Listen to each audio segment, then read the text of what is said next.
going back to your question, you think this is relevant? It is very relevant. Okay. Yung pagkakalutang niya, yung enrage niya, yung her Okay. emotional, her being dysfunctional is very relevant.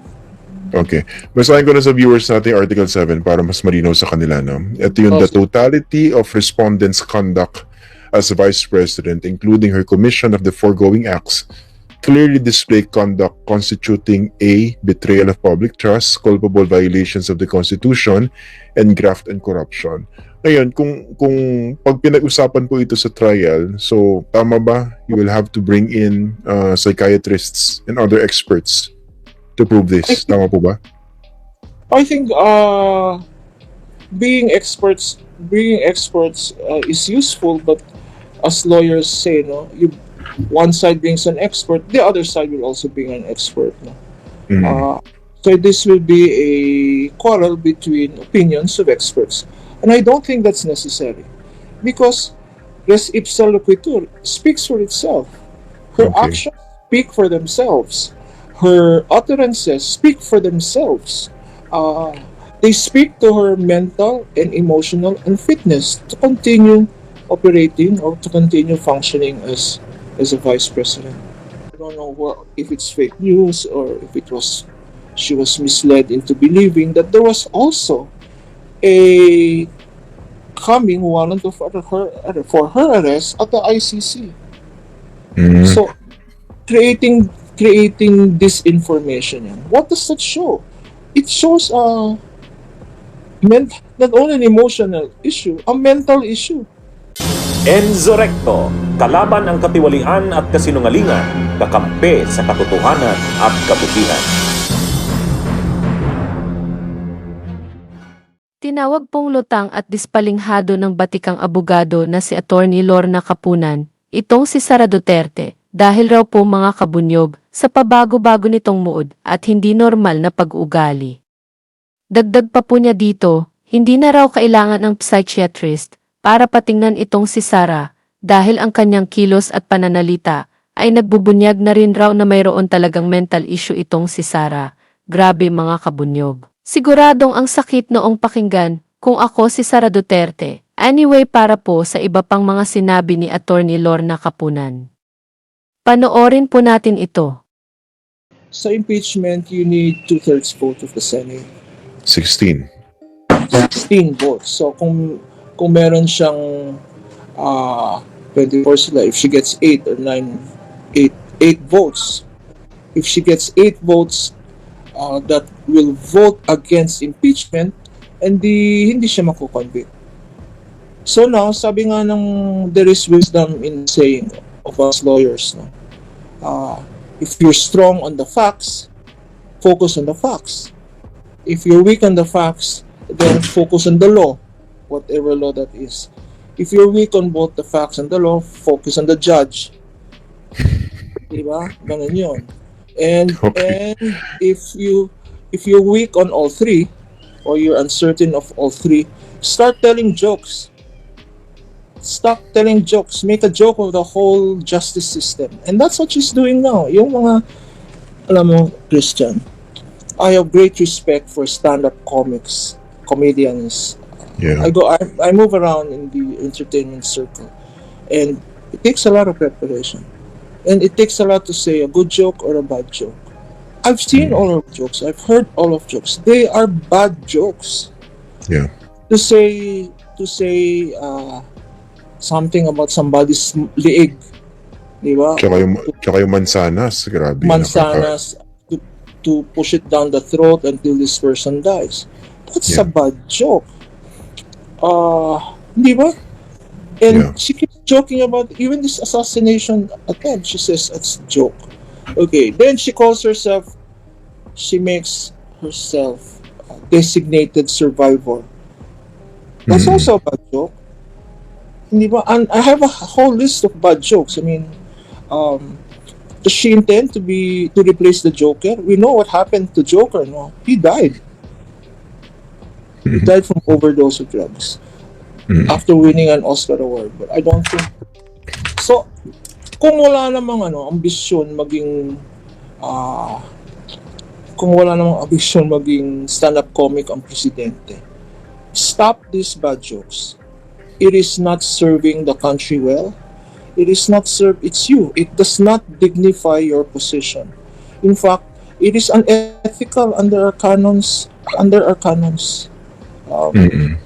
Idadagdag ko lang na maybe I'm trying to understand where she's coming from. I've been, as I said, nasa practice ako for 47 years. I've had all sorts of clients. I know what crazy looks like. Does it look like that? And it looks like that. And when we try to understand where she's coming from, kasi, for instance, I handle courtroom litigation. And it's very important not only what the witness says in court, but how the witness handles himself or herself as a witness. No? Kasi may telltale signs dyan. May mga telltale signs dyan of dysfunctionality or telling lies, etc. And I can see the telltale signs. Maybe because she comes from a dysfunctional family. Mm.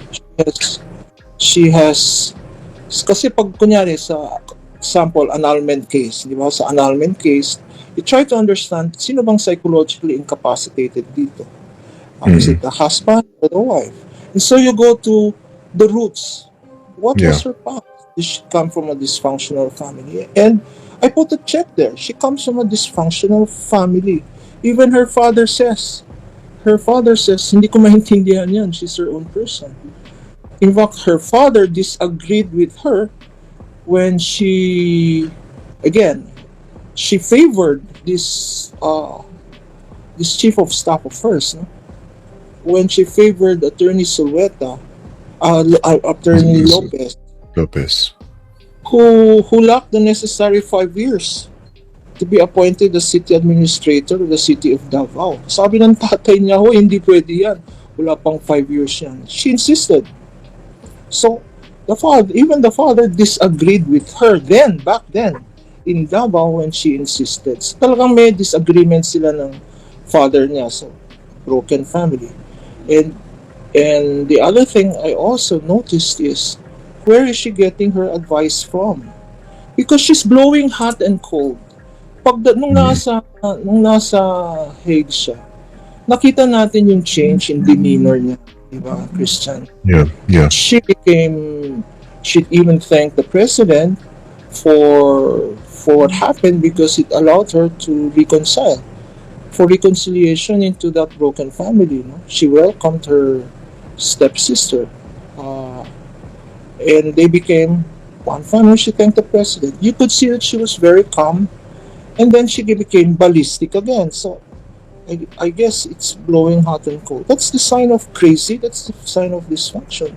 Now, if she doesn't get parental guidance, because I don't think she's also close to her mother, she should, kasi marriage emancipates. When you get married, you are emancipated. People are asking, Teka, where is the husband in all of this? We haven't seen the husband in any official functions, not in the State of the Nation address, not in public functions, and so maybe also there is no guidance from or companionship from somebody who should be giving her advice, her spouse. So walang parental advice, walang spousal guidance. So she's on her own. Maybe what she needs, and I give this advice to my client, maybe what she needs, because I saw your show, no? I saw your show, one of your shows, when you critiqued her, when Senator Llamas said that, do you call him Edu? Yeah, Edu Manzanas. Yeah. Si Edu Manzanas. Sometimes justice, sometimes commissioner, sometimes cardinal. I just call him pangit. Pwede rin. When he commented, and one of your other guests commented that she seems to be enraged. She seems to be very angry and enraged, and that's why she's lashing at everybody. No, that's a sign of imbalance. In fact, I saw one other. I don't know if it was. Kasi meron akong nakita nakalagay. even if the crowd, she was talking to the crowd, and this crowd was shouting BBM. So Sa Manila. Manila yan. that was in Manila when she was talking about Duterte and BBM, and and um, and and this shows you how dysfunctional she is now. In that ano in that campaign rally, she talked about what are the qualities. You saw that, no? What are the Yeah, yeah. qualities of good candidates? So meron siyang Yes. tatlo. Yeah. Tatlong qualities of a good candidate. And I took note of that. Yung hindi daw, yung may track record daw, no? Hindi yung sasayaw, hindi yung entertainment, no? Ganon. Tapos yung hindi nagbabayad, hindi yung nagbibigay ng pera. Meron din siyang sinabi na ah, hindi dapat automatic ang endorsement. Pag in-endorse siya ng isang influencer people, hindi dapat automatic. So, free. Exactly. But when she was saying that, I said, she is exactly describing her candidates. Yeah. Di ba? So parang, and then she goes on to say, after she says, these are the qualifications of who you should vote for. Then she says, mag-block voting kayo. So parang dysfunctional, disjointed. So people were saying, ano ba yun? What's the word? When you have an out-of-body experience, lutang. Parang Akala ko astral projection. Parang she was an out-of-body experience. She was talking about this, and then she was looking at herself, and she says, "Oh, black voting na lang." Parang lutang. Anyway, Attorney, sorry. Yung binabanggit nyo about the psychological makeup of the vice president, how important is that? Or is that even relevant dito sa upcoming trial? How do you see it? it is very relevant because there is a Article 7, which really is what we call a catch-all article of impeachment, and this relates to fitness for public office. No? Is she really fit for public office? All of these, whether Article 1 on threatening, Article 2 on the confidential funds, Article 3 on bribery, Article 4 extrajudicial killings, lokhang and all that. No? All of these, even if this were not proven, there is still an Article 7, which really is a catch-all provision on betrayal of public trust and fitness for her continuing in public office. And I think and this is where it becomes relevant. When you show your emotions, your rage, when you use intemperate, you use abusive language, when you put people down, when you offensive, libelous language, that shows your emotional instability. Lutang nga eh. But not only when you're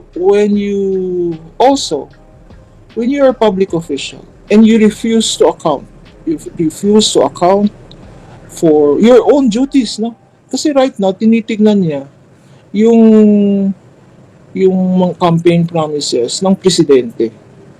Tignan naman natin ano yung campaign promise niya as vice president. And I looked at that. No? She had several promises, and if you look at Wikipedia, if you see, she hasn't fulfilled any of them. Empowering women, small and medium enterprises. This is as office of the vice president, no?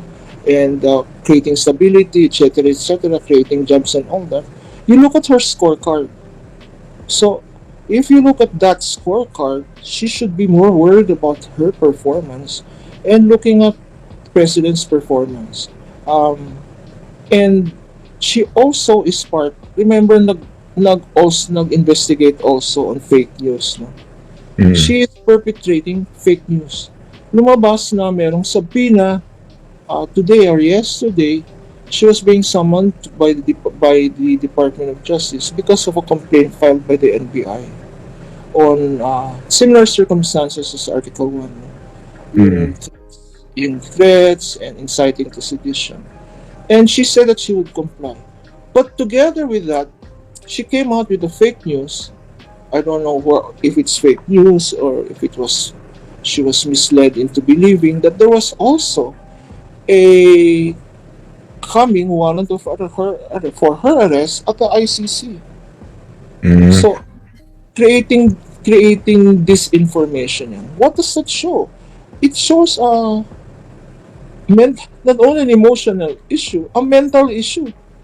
Di ba? If you cannot discern, as a public official, you must be able to discern well. On top of that, you are a lawyer. Uh, and you have to know the law. You have to know judicial process. She claims about there are many things. I Attorney, so very going back to your question, you think this is relevant? It is very relevant. okay. Yung pagkakalutang niya, yung enrage niya, yung her Okay. emotional, her being dysfunctional is very relevant. Okay. Basahin ko na sa viewers natin yung Article 7 para mas malinaw sa kanila. No? Ito yung the totality of respondents' conduct as Vice President, including her commission of the foregoing acts, clearly display conduct constituting A. Betrayal of public trust, culpable violations of the Constitution, and graft and corruption. Ngayon, kung pag pinag-usapan po ito sa trial, so tama ba? You will have to bring in psychiatrists and other experts to prove this. Tama po ba? I think being experts is useful, but as lawyers say, no, one side brings an expert, the other side will also bring an expert. No? Mhm. So this will be a quarrel between opinions of experts, and I don't think that's necessary, because res ipsa loquitur speaks for itself. Her Okay. actions speak for themselves. Her utterances speak for themselves. They speak to her mental and emotional unfitness to continue operating or to continue functioning as a vice president. Bunyog, bunyog, halikan na kasama ka. Bunyog, kapag buklod ay may pag-asa. Luzon, Visayas, Mindanao, isa ang pananaw. Sa bagong Pilipinas ang bunyog isisigaw. Bunyog.